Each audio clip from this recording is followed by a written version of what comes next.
Here we have a film about two Mexican brothers who kind of have a certain amount of success in their chosen field, and they kind of bang heads. And I'm just wondering how two Mexican brothers who both have had success in their chosen field. Was there any kind of slight sort of exploration of your own relationship, and the sense of sibling rivalry? I know you wrote the script, so I don't know whether you kind of explored little things about experiences you've had. Well, not really, and I of course never thought about success in either a personal way or his success if he's successful, because I think everyone measures success in a different way. It was more about just the theme, the universality of the theme, of what it was appealing to me. Well, I know that you obviously, this is your first feature-length film as a director. You've done shorts before, and you've written, and both of you were obviously involved with Y Mamá también, which is one of those great movies that changed the picture for a lot of people. And it's one of those movies that people tend to adore, which is always a difficult thing to live up to then, because this is, in a way, is like a reunion. You've got the two actors again, and you've got yourselves. Did you feel that when you went into it, that there was a kind of expectation because of that wonderful film that you all did together?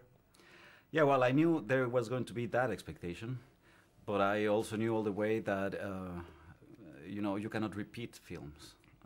So Y Mamá también is a beautiful film, and this one is another beautiful film, and it's different. So I never tried to be as good as Y Mamá también. And also it's so interesting because Gael and Diego, if Y Mamá también, just because of when we did the film and the circumstances, they were at the end of their teen years becoming like young adults. And that now, when they did Rudo Y Cursi, we got them in the point in their life in which they are becoming men, the two of them.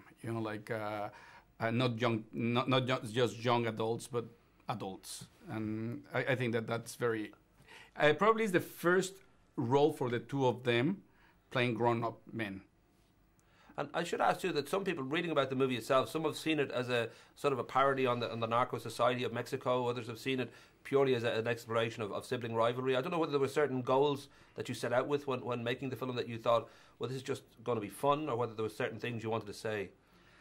Well, yeah, I mean, it is a sibling rivalry, but there is. I also wanted to make create a social portrait of contemporary Mexico, and that is, I think, very clear or very obvious all throughout the film. Because you can see what is happening today in Mexico, whether it is, not only the class clash and all that, single motherhood, or the drug lords, of course, the rag to riches story, also corruption. So there are many themes all throughout that have to do with the social reality of Mexico nowadays. And when Guillermo del Toro saw the film, his first reaction, he was so excited about the film. And one thing he said is that he loves the film because it's a wolf dressed with a sheep's clothes, in the sense that it looks like a comedy. It's very funny. It's very fast. It has a great pace, but it's really juggling very painful and tough issues. And what I find that's the touch of Carlos that I like. That is in reality it has a tragic undertones, the whole thing, but you have the impression that you're watching a comedy. And the other thing is how. And it's something that we have together working into Mamá también, but I think he took it to the next stage, is how you work a narrative that is a personal narrative, here in the case of two brothers, and at the same time there's a background narrative, that's the narrative about a country, and I think that the whole tale is as eloquently told from the character standpoint as from the social context standpoint. The one message I took away from it was that, thanks to Jessica May's portrayal of Maya, that as we all know, that every female TV presenter in the world is a soulless harlot. I thought that was the main message, no? Well, based upon looking at you. You'd rather have a very pretty girl.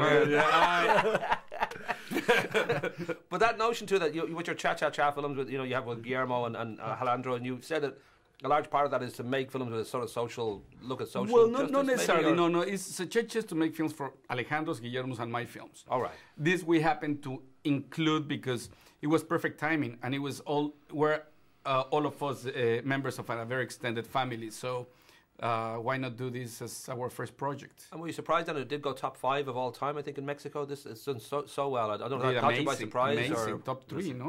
Top 3 now. Yeah. Right. Yeah. Did that surprise you, or did you kind of have it like a belief that it should do? No, you don't think of those. You never think of what's going to happen with the film, and especially because of the films that are in the top two. You know, we thought now they are too far away. I mean, that's nothing you expect.